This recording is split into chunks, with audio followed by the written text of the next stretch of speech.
The chairman, Independent National Electoral Commission, Professor Amupitan, assured Ekiti people that the June 20 governorship election would be credible. Amupitan said, quote, INEC is logistically, technologically, and operationally prepared to deliver an election that will stand as an unassailable baseline of credibility. A credible election is built upon the integrity of its voter registers. End of quote. The INEC chairman stated this in Ekiti while addressing stakeholders on the commission's preparedness for the election. He said that there were 1,059,360 registered voters who could exercise their franchise across the 16 local government areas spanning 117 wards and 2,445 polling units. He said, and I quote, "To secure the sanctity of the ballot, the Commission is deploying its full suite of technological safeguards. The bimodal voter accreditation system will be the sole instrument for voter authentication and accreditation.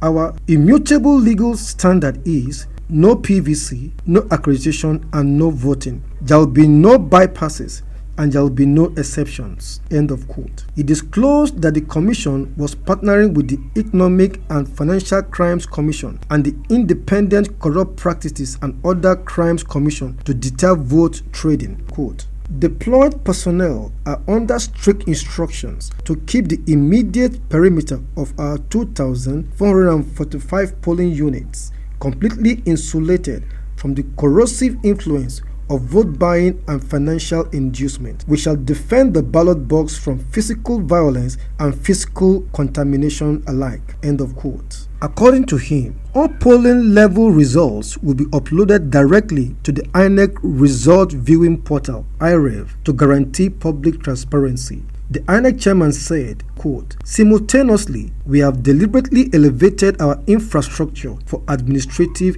inclusivity. This election will see the practical deployment of assistive technologies, including braille ballot guides, magnifying glasses for persons with albinism and persons living with disabilities. Equity is not an afterthought, it is a necessity." End of quote.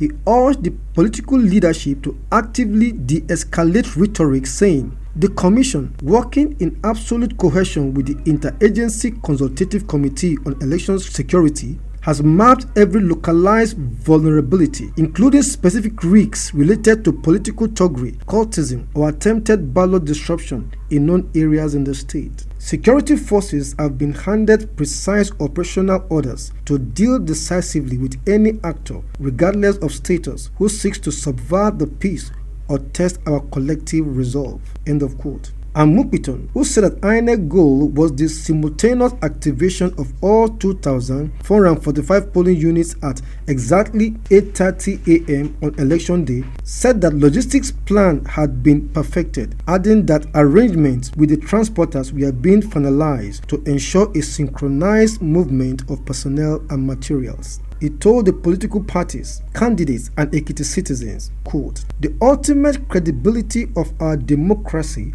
rests upon a shared allegiance to the rule of law. On its part, the INEC remains an independent, completely dispassionate, and impartial arbiter in the discharge of its constitutional mandates. We hold no preferred candidates, and we answer to no political interest. Our solitary alignment is with the law and the sovereign will of the Nigerian people." End of quote. He urged media practitioners, quote, "Report what you see with accuracy, with fairness, and with professional discipline. Resist the temptation of sensationalism, reject the inducement of partisanship, and decline every invitation to become an instrument of electoral mischief. The Nigerian voter deserves the truth and only the truth. Report it without fear and without favor." End of quote, the INEC chief said. Stakeholders at the meeting included political party members, governorship candidates and their deputies, civil society organizations, observers, media practitioners, and INEC officials. People of the Fountain.